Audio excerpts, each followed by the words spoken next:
Hello, my name is Andy and I am the Village Idiot. I'm armed with a car and a GoPro and an unhealthy amount of time on my hands. I'm using that time to attempt to visit every civil parish in England. You're watching the East Riding of Yorkshire series. Together with the unparished city of Hull, it forms the county of the same name. There's 172 parishes here. Which one are we in today? Welcome back to the East Riding of Yorkshire, everybody. It's raining a little bit, it's a bit dull and miserable, but to be honest with you, I think this place is definitely going to keep my spirits high. It's a big, big town on the Yorkshire Wolds, and its name is Driffield.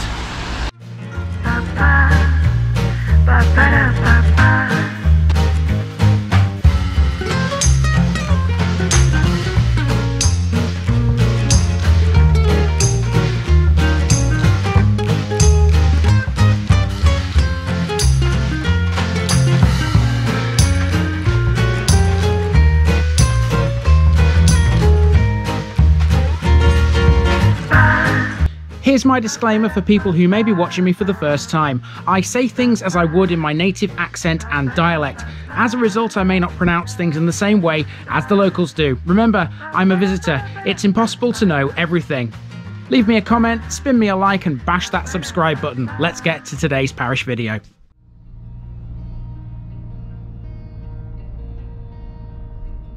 Driffield, Stubbly open land. With not many to go now in the East Riding, today we come to one of the three remaining towns. This is Driffield, located off the A614 between Goole and Bridlington. It's quite a large place, all things considered, but it doesn't have a massive town centre. In much the same way as almost any other village in the East Riding, Driffield grew along one central street, and that's pretty much still the centre of civilization today. Historic industry played a massive role in Driffield's growth. This was the terminus of the Driffield Navigation, the 14.5-mile long canal which linked the town to the River Hull. There were several mills here, and one of them is still in use. The railways also played their part as well, and Driffield is served by an active station. The town is most famous for the Driffield Show, which we've covered in the Kirkburn episode, owing to the fact that the showground isn't actually in the town, but that doesn't mean there aren't other things of note within it. In this video we'll discuss some interesting bits, including Driffield Castle and the Great Flood, which had a massive impact on the town. We'll also meet Benjamin Fawcett, the man who the local Wetherspoons pub is named after. And then there's the village of Little Driffield, which was the burial place of an ancient king. There's lots here, so let's get cracking.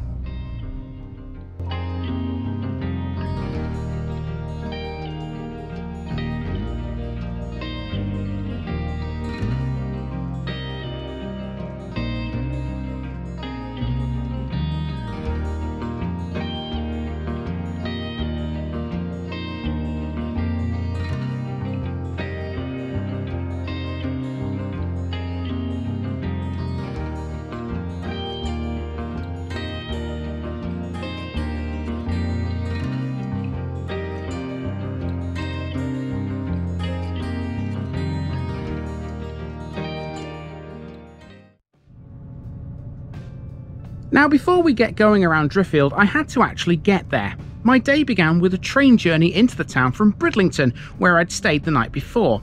This was all down to there being no hotels within my admittedly quite tight budget in Driffield itself. But that's where Bridlington came to my rescue, and this gave me the opportunity to use the Yorkshire Coast Line. The line, which we've already seen in a few other local episodes, is the one that connects Hull to Scarborough, but of course serves both Bridlington and Driffield along the way. For the princely sum of just under £7, you can get between the two towns and back. With just the one intermediate station, Nafferton, the journey takes just 15 minutes. You don't get the best of the Wolds scenery, because after all it follows a fairly flat line through this bit of East Yorkshire, but it's still a cool little ride. The train we're on here is operated by Northern, and it's the 6:45 morning service from Bridlington to Hull. It stops at every station between the two. These are in order: Nafferton, Driffield, Hutton Cranswick, Beverley and Cottingham. The whole journey from Bridlington takes just over 45 minutes. That's how easy it is to get to the seaside if you live in Hull. I imagine this is a popular service in the summertime, but on a rainy May morning, maybe not so.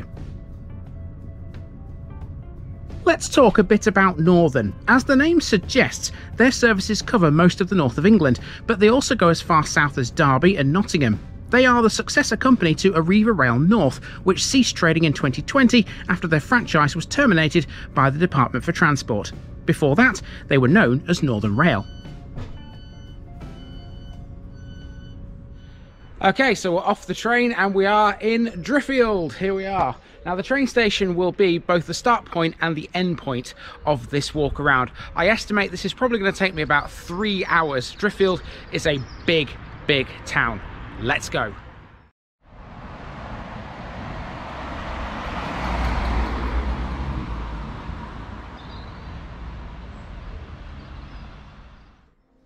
Our walk starts dead opposite the railway station at Mortimer's Workhouses, which line the banks of the Driffield Navigation.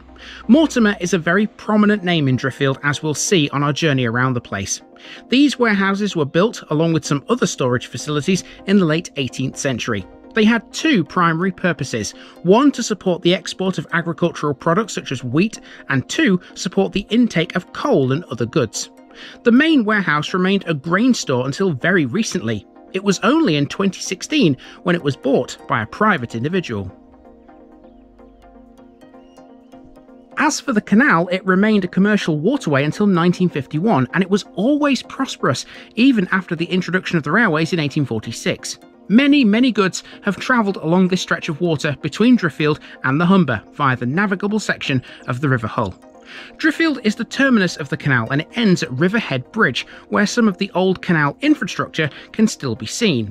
Here's one of the two old hand-operated swivel cranes which can be seen close to the canal. There's also another building nearby called Riverhead Mill, and it's not the only mill here either.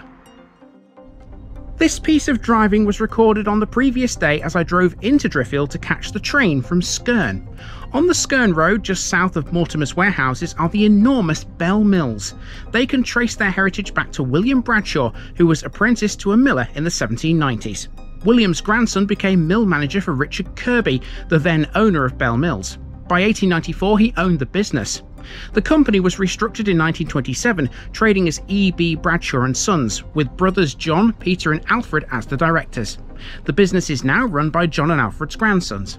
In 1949, a fire completely destroyed the original Bell Mills. What you see today is a 1950s rebuild with a few modern additions. As of 2018, it was one of the most technically advanced mills in Northern Europe. Opposite the canal head is the Bluebell Inn, which has an important piece of Driffield history. Its renowned landlord, Thomas Porter, was largely responsible for Driffield becoming a significant commercial centre. In the late 18th century, he coordinated a campaign among local businessmen for the canal network to be extended. Riverhead soon had flour and bone meal mills, granaries, warehouses, malt houses, breweries, coal yards and manufacturing industries. You name it, Driffield likely had it. This now demolished building on Anderson Street was likely involved somehow. Now, everything we've seen so far has been to the south of the railway, but Driffield mainly lies to the north of it. Via this bridge, we need to get ourselves into the town. Like the canal, the railway soon became important for the carriage of goods. Driffield was a significant junction town for over 75 years. The Yorkshire coastline is now the only route here today though. Steam trains sometimes run through here on the odd rare occasion. This bridge must be a great place to watch. Once over the line, we find the Manor House on Eastgate South. This walk will touch Eastgate several times. Driffield has plenty of pubs. Already we have our second. This is the Mariners Arms, a street corner local that's popular with local sports teams. It was formerly part of the Hull Brewery estate and was once 4 small rooms which have now been knocked through to create 2. One is a basic bar, the other is a more comfortable lounge. A left turn now and we're off down Bridge Lane. As well as Eastgate, something else we'll be seeing plenty of is Driffield's main watercourse. This is known as the Beck and it splits the town into 2 halves, east and west, before feeding into the canal. You know, it might be a little bit dull and miserable at the moment, but seeing something like this always gives me a lift. Crystal clear water running through the centre of the town. Given we're near the Beck, this is Waterview Lodge, which is where Driffield's Children's Centre is based. It's right next door to Cass Hall. This is one of the town's main communal venues and operates in much the same way as your average village hall. On its wall is a dark piece of Driffield's history. In 1910, the Great Flood of Driffield swamped the town's streets. Bridges were swept away and people had to be evacuated by boat. The cause was heavy rainfall, and the beck just couldn't cope with the deluge of water that ran down off the Yorkshire wolds. It claimed the life of 1-year-old Dora Whitehead. Crossing the beck again, Galloway Lane has a free car park. Driffield is pretty good for parking, you'll never struggle here. Until 2001, Driffield held a cattle market in this area. Its death knell was the foot and mouth outbreak in that year, although there has been some talk of its resurrection.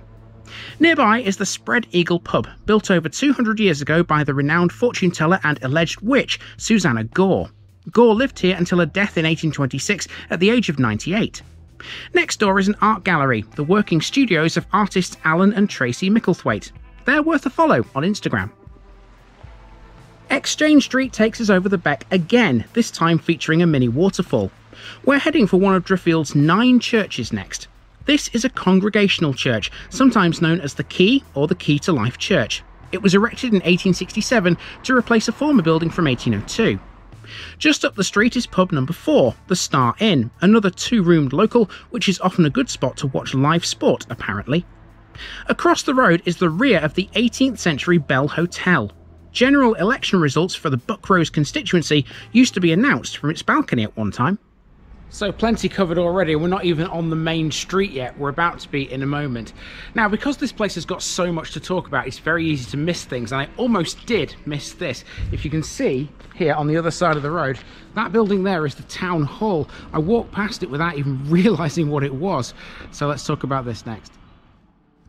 Although it still proudly displays the words Town Hall, this isn't one any longer. In 1986, it was incorporated into the Bell Hotel. It was originally the Corn Exchange and was built by a group of 18th century traders who originally conducted their business at the rear of the Bell Hotel in the open air. Now we're coming into the marketplace where we find pub number 5. This is the original Keys, which until recently was closed. Now back open, it's owned by Chester-based firm Admiral Taverns, one of the UK's leading community pub groups. They own more than 1,600 pubs across the nation. The pub overlooks what is considered to be the dead centre of Driffield, the square where John Wesley preached to the masses in 1772. There's a clock here, which was erected to mark the new millennium in the year 2000. In the past few years, this has also doubled as a war memorial. Handmade poppies laid at its base are now on display in Cass Hall. Also, by standing in this square, you're close to the birthplace of legendary 19th century Yorkshire cricketer John Thomas Brown, usually referred to as JT. He remains to this day the only player to score 2 triple hundreds for Yorkshire. So we've seen 5 pubs already, but that number is about to go up to 8. The next 3 are within stumbling distance of each other. This is the Butcher's Dog, a micropub founded on the belief that the smaller independent boozers can compete with the big name breweries and chain pubs. So far so good. Up the street is the Tiger Inn, which was established in 1823. It celebrated its 200th birthday last November and has recently undergone a huge refurbishment. Both it and the Buck Hotel opposite are craft union houses. If ever there was a place for a pub crawl, Driffield is surely it.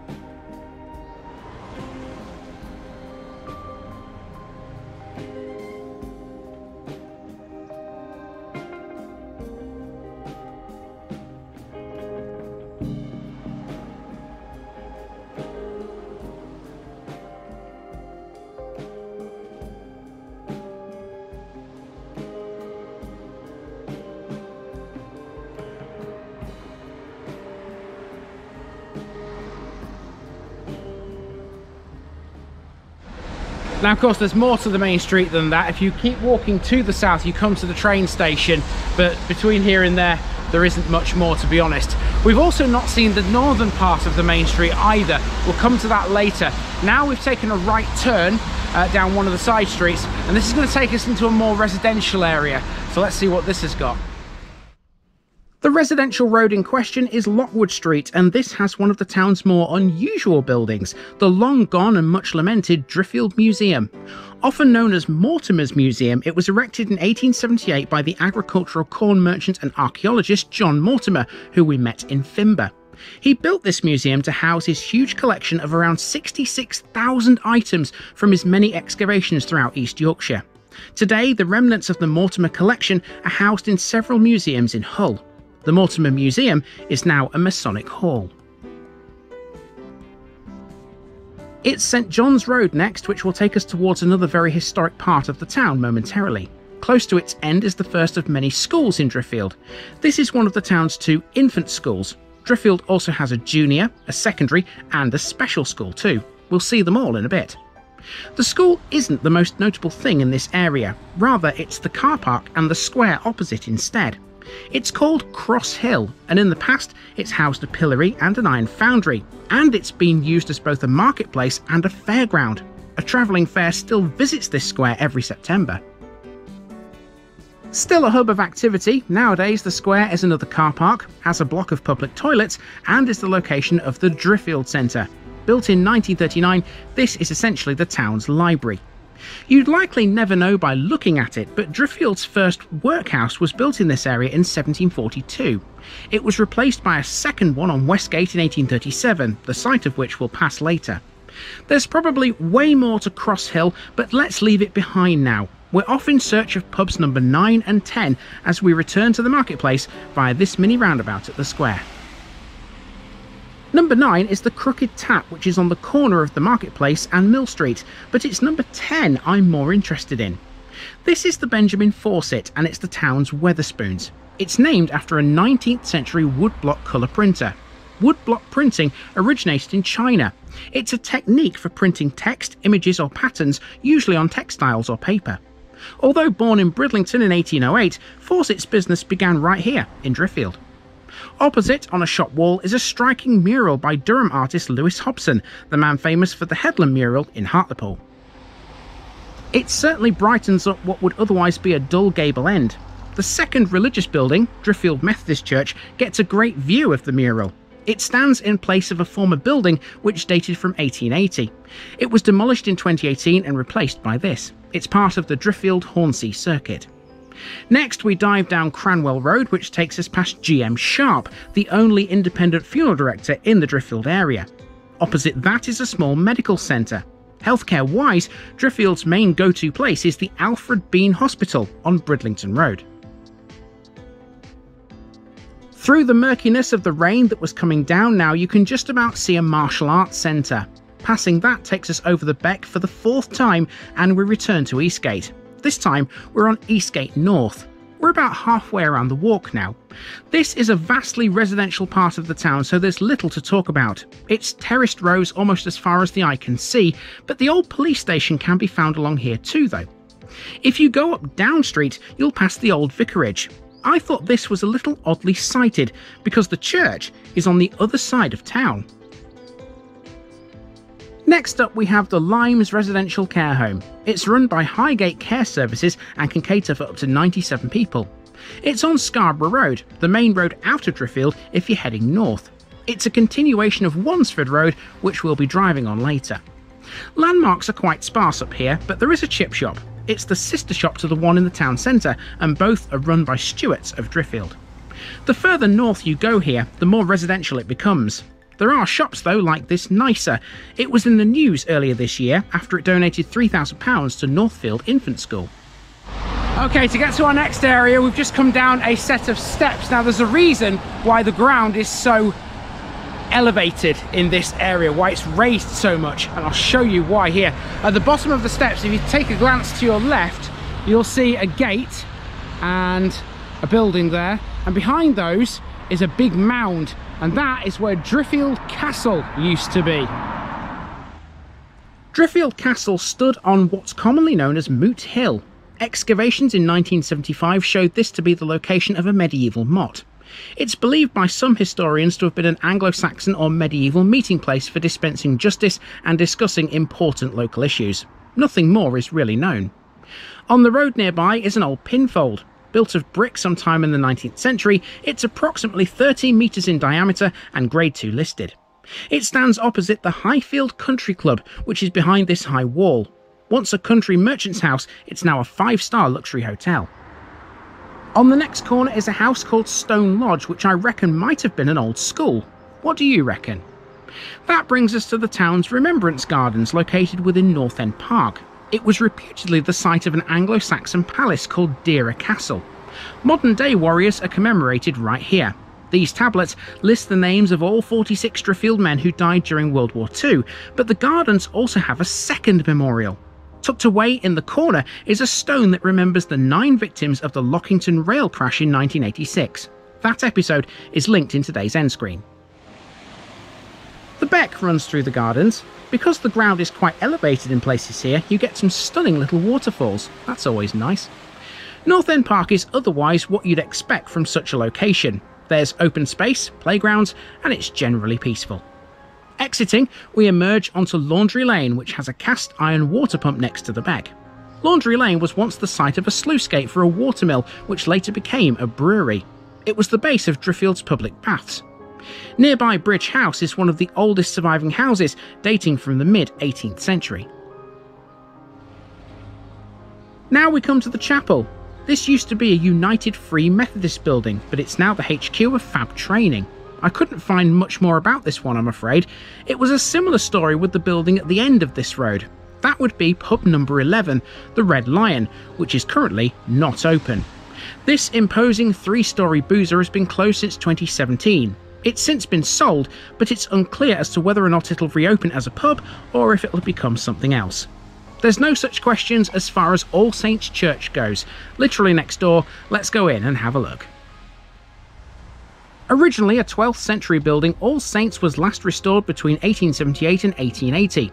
The work was undertaken by Gilbert Scott Jr., the son of the nationally famous architect Sir George Gilbert Scott. It's thought the present tower was built on the foundations of a Saxon church, as charred remains were found during the work. It houses 6 bells, some of which date back over 400 years. All Saints was briefly the focus of national attention back in the year 2000, when several parishioners reported seeing an image of Christ's face on its interior plasterwork. It's amazing what beer can do. The rest of Middle Street North is a collection of small shops, a few houses, and a construction site. The latter was the location of the town's former post office sorting depot. It closed more than 20 years ago and moved to Kellythorpe. The old depot had become run down and a bit of an eyesore. This is the last we'll see of the town centre, so there's just time to squeeze in a mention of an ancient tradition: scrambling. This sees children shout an ancient rhyme while walking down the main street. Here we are at our town's end, with a shoulder of mutton and a crown to spend. Okay, so now we're into what is effectively the last part of the walk. It's still quite a bit of distance to travel, but we've seen all the main stuff now. We're into an area which, when I was planning the route, I knew this was going to be difficult, because no matter which way I go, I'm going to miss something. It's just the way the streets are aligned and what footpaths are available. I'm going to miss something out somewhere. So what we're going to do is we're going to head down this road for a short distance towards a little supermarket, turn around at that point and go back that way, and then make our way through the playing fields back to the train station. Guarantee you someone somewhere is going to tell me I've missed something in this bit. This is Westgate, an area which has certainly altered over the past 200 or 300 years. This building is an old factory, although I'm unsure of what it produced. These days it's a block of apartments that tower over the area, just north of Cross Hill, and the little store which I was talking about is sited between the two. Back in the 1830s, Westgate was the site of Driffield's second workhouse. It occupied what was a vacant plot between it and Middle Street, known as Promise Close. The workhouse at Cross Hill was then sold to fund the construction of the old police station on Eastgate North in 1843. Westgate also has a Catholic church dedicated to Our Lady and St Edward. Catholicism in Driffield goes back to the 1880s. Mass was celebrated in private houses back then, or in the Corn Exchange. This church was built in 1886 after Bishop Lacey paid Driffield a visit. Edward Simpson was its architect. On the other side of the road are the church rest houses, which were built in 1913. Presumably, they were almshouses, but I could find nothing to confirm that. They were also built in memory of someone with the initials EAS. Could that have been Edward Simpson? It seems likely. Church Street now, and the building in front of us here is King's Mill Special School. This caters for a total of 133 children aged from 2 to 19 who have learning difficulties, hearing or visual impairments, or other disabilities. It's also a boarding school too, and was last rated good by Ofsted in 2010. On Victoria Road is an ambulance station. Driffield used to have another based on a small farm off Scarborough Road. It was struck off in 2020 though, after being deemed inadequate. And Victoria Road also has pub number 12, the Royal Oak, a traditional backstreet local first licensed in 1870. The Driffield Community Centre is next on Mill Street, a road whose name bears reference to the former King's Mill. It was a water-powered corn mill and it stood right at the end of this street, King's Mill Road. It was never as big as Bell Mills, but it was still important to the local economy. Kings Mill Road now is all about some newish flats on Taylor's Fold, seen here, and the local cricket club. It would be so easy to miss a memorial here if you weren't looking. On a wall just before the cricket club is a stone which remembers club member James Mortimer, one of the many to fall in World War I. Driffield Town Cricket Club have a long history. They're nicknamed the Woldsmen, which is a nod to the town's status as capital of the Wolds. In 2022 they had a fantastic season, winning the Yorkshire Premier League North for the first time in their history, just 1 year after surviving relegation. The cricket club is part of a much larger site that covers 11 acres and provides for a variety of sports. As well as 2 cricket pitches, there's also 2 bowling greens, 6 grass tennis courts, 3 hard tennis courts, and a 2-lane, fully enclosed, non-turf cricket practice facility, approved by the ECB. Let me tell you folks, I've seen plenty of cricket pitches in my time, in all the villages we've been walking around. That one surely is one of the best. It's so immaculate. It might not be showing well on the camera, but trust me, that ground is in pristine condition. Top work from the groundsman here in Driffield. It's no wonder they were champions 2 years ago, is it?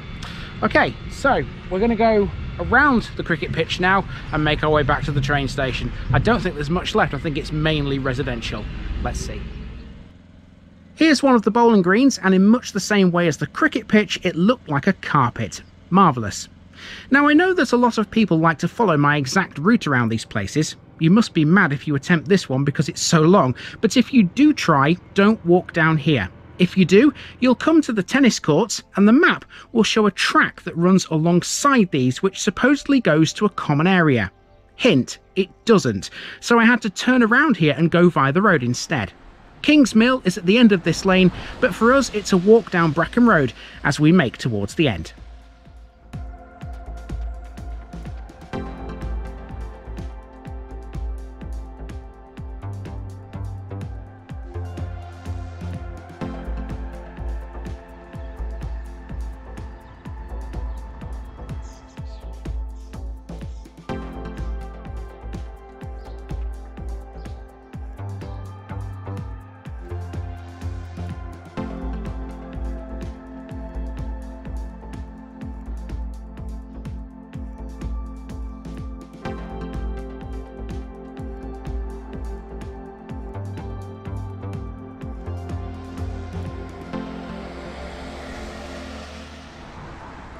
We've reached Beverley Road now.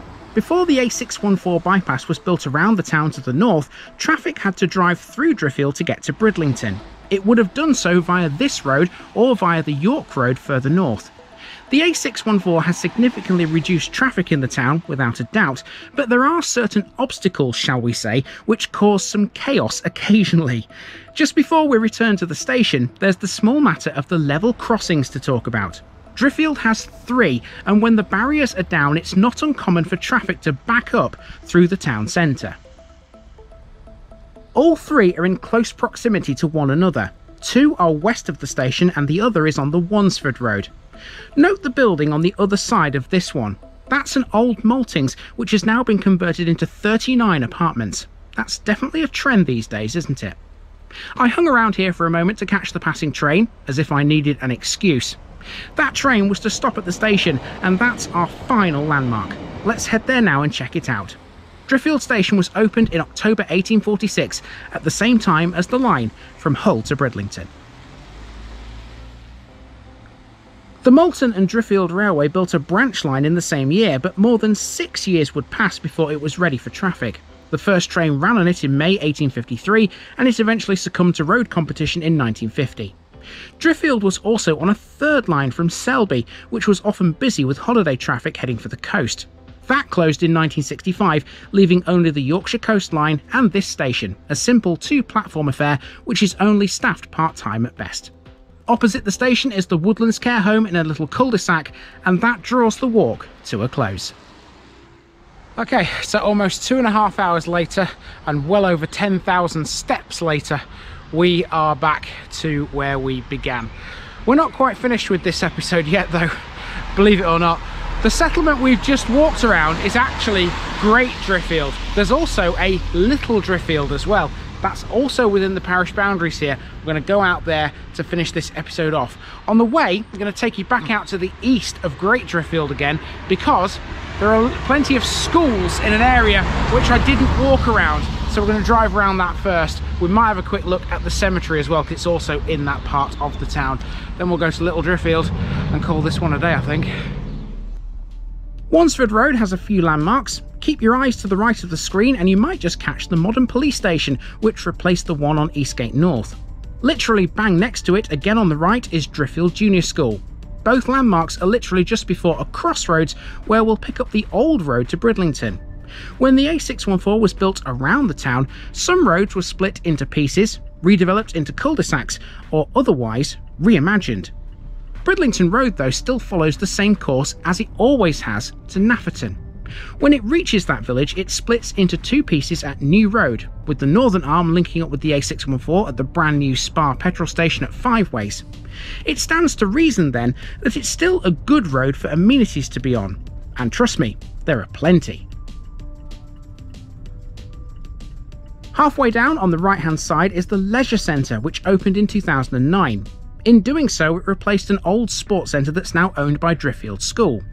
The new centre includes 2 swimming pools, a main and a learner, a sports hall, a 50-piece gym and a studio. It's all sited in front of Driffield School. The town's only secondary school, this includes a 6th form. It has around 1,800 students and it's part of the Education Alliance. Notable former pupils include Olympic dressage athlete Charlotte Fry, footballers Lee Morris and Curtis Woodhouse, and Mick Woodmansey, a drummer best known for his work with David Bowie in the early 1970s. Further still up the road is the Alfred Bean Hospital. The facility originated as the Driffield Cottage Hospital, which was completed in 1873.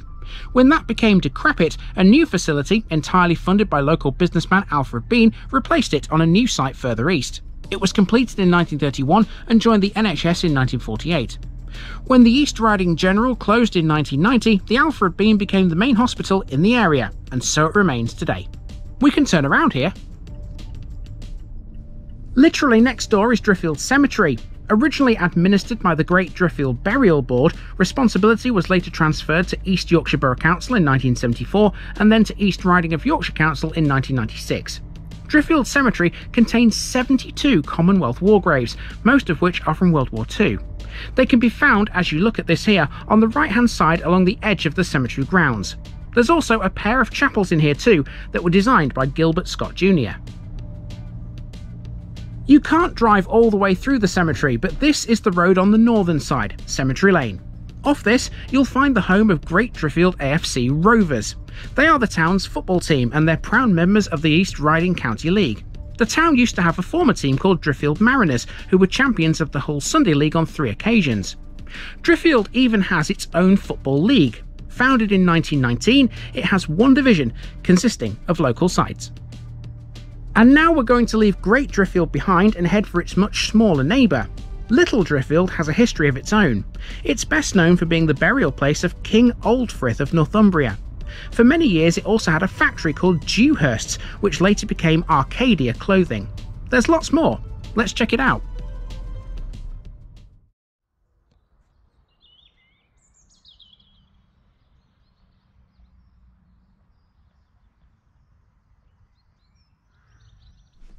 This is York Road. It was once a main road which linked Little and Great Driffield together before the A166 and A614 came along in 1982. First up landmarks wise is the Rose and Crown. As well as being a pub, this has for many years hosted every meeting of the East Riding Dialect Society. Little Driffield used to have 2 pubs, but the Down Arms, which was named after the lady of the manor, became a restaurant for a while, but is now a private house. Little Driffield has all the regular features you'd expect from an East Riding village. At this corner, there's the all-time classic. Yes, it's a mere. It wouldn't be the East Riding without one. The pond you see here, though, is only half the size of what it originally was. It was reduced when Brendan Green, a nearby street, was built in the 1960s. The majority of the green is now walled in and privately owned. It belongs to Church House next door, which we can't see owing to it being obscured by trees. It used to be known as Springfield House, and it's the most prominent building on Church Lane and in the village as a whole. During the war years, it lost its iron railings to help the war effort. So too did the churchyard. This is the church, and it's dedicated to St Mary. It was designated a Grade 2 listed building in 1985. It's believed there was a 7th century Saxon church here before this one. According to local legend, King Aldfrith of Northumbria, who reigned between 685 and 705 AD, is supposedly buried in the church.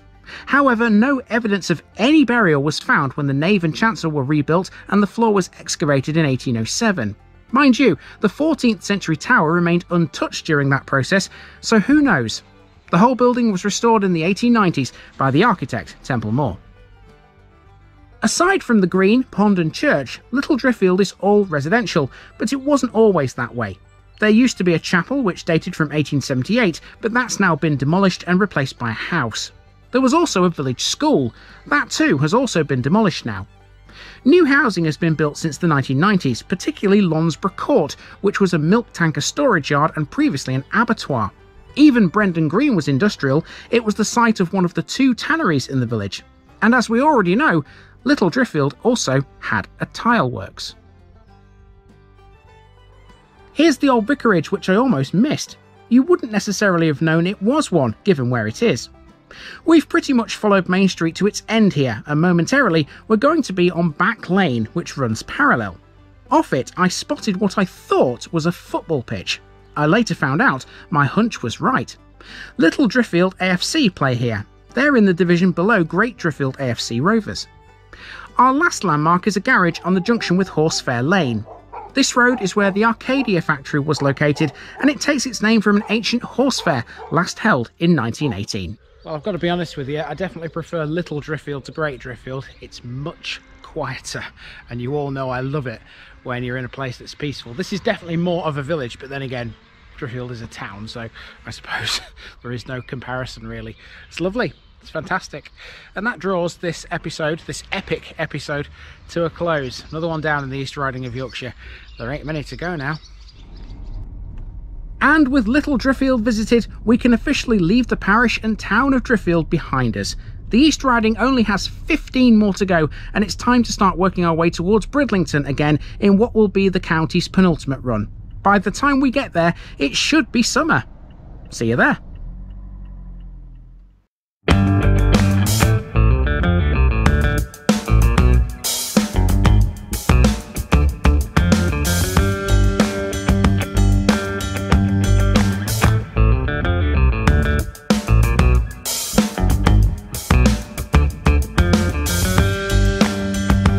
Thanks for watching this video, folks. Don't forget to like this episode if you haven't already. It really makes a difference with YouTube. If you're new here, subscribe to the channel for more videos like this, and give us a share too if you've got friends who'd like it. You can find all the links to my social media accounts below, as well as my Buy Me a Coffee page where you can donate to the channel. Also, if you've enjoyed this episode, have a look at some more videos in this series. Until next time, I've been Andy, also known as the Village Idiot, and I'm out.